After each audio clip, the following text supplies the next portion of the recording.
Welcome back to Hour 5 of our all-day, one great day of giving here for the Connecticut Yankee Council. We are live from our Council Service Center, 60 Wellington Road in Milford. If you're in the area, please feel free to stop by.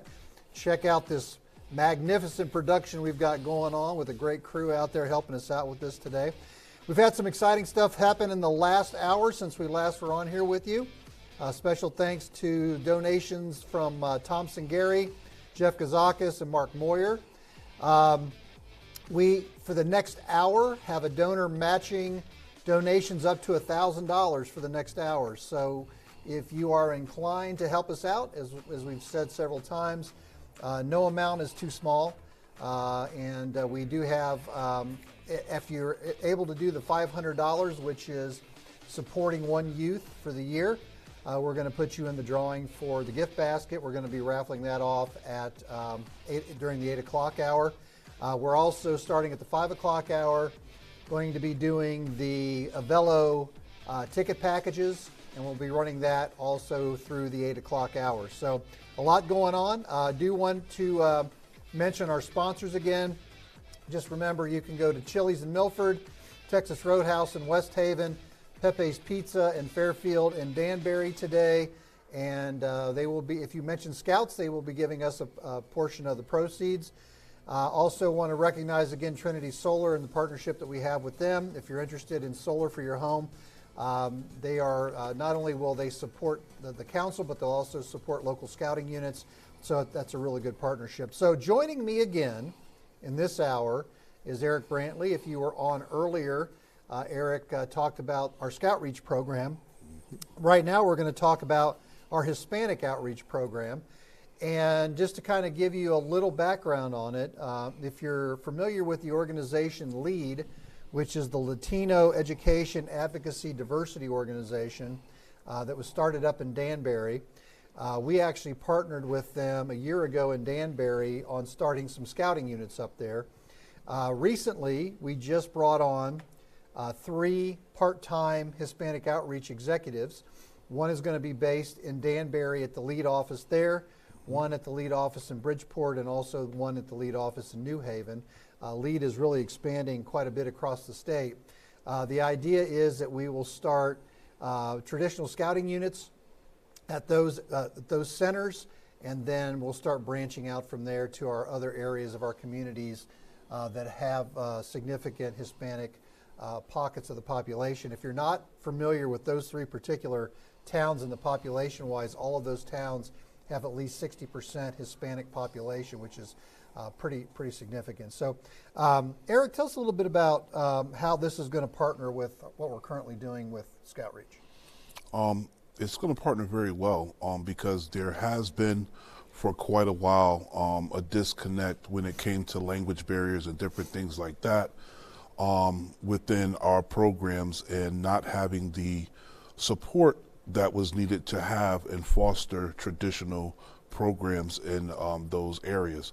And by having the part-time executives come on board that are going to be specifically for the Hispanic outreach areas, we'll be able to foster those relationships, grow those relationships, and offer program to those children that we weren't able to reach before. We currently, as I mentioned, we were working with the LEAD organization up in Danbury over the past year, but I failed to mention that we also were working with them in Bridgeport through a program, a group called I'm drawing a blank on the... Me too. I'm having a senior moment right now. But there's a coalition in Bridgeport of all the nonprofits. Masonic Coalition? The Mosaic Coalition. Mosaic, there we go. Mosaic Coalition, and we are working with them, and we actually have a exploring post, and if you're not familiar with exploring, we're going to be talking about that more in depth in a future breakout session. But this exploring post at the Mosaic Coalition is working with at-risk youth in Bridgeport and providing them the opportunity to get out on the water and learn how to sail. So another great program that we have. And speak of the devil, come on over here, Jose. So Jose Crespo, who is one of our Hispanic outreach executives, he's going to be working in the New Haven area. Come around this side and get in the middle of us. Yep. Will you guys be able to pick him up on the mic? No? Okay, we're going to try to get you mic'd. Go on over there, Jose. We're going to get you mic'd. So we're going to kill time while they're micing up Jose. Jose is going to be our person in the New Haven area, very well connected over there. He is in the board of alders in New Haven, as well as works for the LEAD organization. And he'll be able to tell us a little bit more about that. But it's been a tremendous partnership that we've had with LEAD, and we hope to be able to expand that as they open up centers around the state, that we're going to be able to continue to grow those programs in those particular areas. Yep. How is this program going to differ from what you do traditionally in Scout Reach in the schools? The main difference is going to be having the traditional model with those parents, having a person to actually lead them and guide them through the program, whereas in some cultures, basically mostly here, not like it is in Puerto Rico and places like that, where they have a scouting tradition.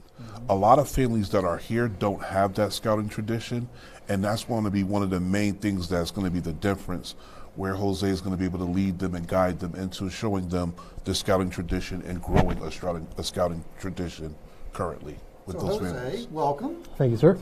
Give us a little bit about your background. Well, I have lived in the Fairhaven community for the last 30 years. I worked in many different industries: healthcare, health and human services, patient advocacy. I am also an elected official in the city of New Haven, and similar to like the Boy Scouts, I also participate in the Royal Rangers, and I have a Gold Medal of Achievement, which is almost like the same thing as the Eagle Scout, if you will. And so I've been working in the community. I love working with people, engaging, providing them resources. And now that we have this opportunity to bring the packs and the troops over to the New Haven area, especially into the communities, Latino, Black and Brown, we're going to be able to now go into the schools, go into those churches, and be able to bring the Boy Scouts of America, the Cub Scouts, into those homes, where we're going to be able to bridge that gap and be able to have now more of the membership to increase within that city.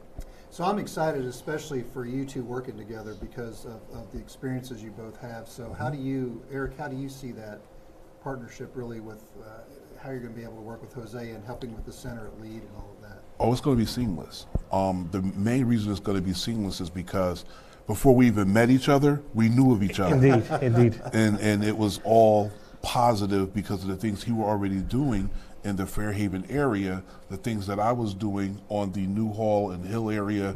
And basically, he was in the pocket and I was working around. So now it's basically coming full circle that instead of it being working around, we're working from inside out. And that's going to be one of the main things that's going to be totally different. And it's also going to be seamless because we all have the same mission, Indeed. The kids, and making sure that we're giving them program that they basically would not be able to get otherwise. So that's the main reason. Jose, what's your thought on that? He hit it right on the head, hit the nail right on the head.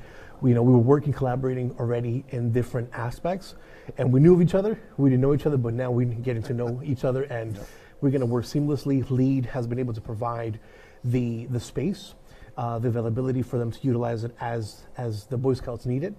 LEAD is the Latino Advocates for Education and Diversity, and we're looking together to build more areas, not just at LEAD, but we're doing it at a church, doing it at a school, doing it at home, doing it at a police substation, and bringing in those resources like the fire department, police department, the Department of Health, the Department of Education, and bringing all the resources, the connections that we have so that the children can learn and thrive. We actually had a trip over to the Coast Guard about 3 weeks ago, and we're able to give them opportunity as not just, if you don't have an opportunity to go to college, well, you go to trade school. If you don't want to go to trade school, let's send you to the Army, let's send you to a Coast Guard, let's send you to somewhere where you're going to be a leader within your community.